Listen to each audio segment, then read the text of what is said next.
নমস্কার, আজকে আমি কাজলি মাছের আলু দিয়ে একটু রসা রসা করছি। দেখুন কিভাবে করি। এই কাজলি মাছের রসাটা খুবই ভালো লাগে খেতে। আপনারা একবার হলেও ট্রাই করবেন। তা আমি এখানে কাজলি মাছটাকে লবণ হলুদ মাখিয়ে তেলের মধ্যে কড়া করেই ভেজে নেব।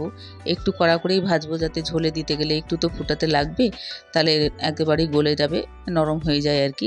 সেজন্য আমি কড়া করেই ভাজলাম। এখানে কাঁচা লঙ্কা দিয়ে দিলাম, অর্ধেক চামচ কালো জিরে, দুটো বড় সাইজের পেঁয়াজ দিয়ে দিয়েছি।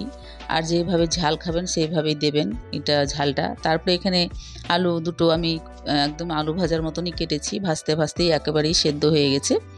তাও এখানে আমি এক্সট্রাভাবে জল দিয়ে সেদ্ধ করতে হবে না, তো আমি পরিমাণ মতন জল দিয়ে দিলাম। দিয়ে তারপরে মাছগুলো আমি অর্ধেকটা মাছ দিব, দিয়ে 1 মিনিট 2 মিনিটের মতন ফুটিয়ে নেব। আর ফোটাবার পরে আমি আবার নামাবার আগে কয়েকটা মাছ দিয়ে ফুটিয়ে নামিয়ে নেব। এই রেসিপিটা খুবই ভালো লাগে। যদি ভালো লাগে লাইক শেয়ার কমেন্ট করবেন, সাবস্ক্রাইব করতে ভুলবেন না। ধন্যবাদ।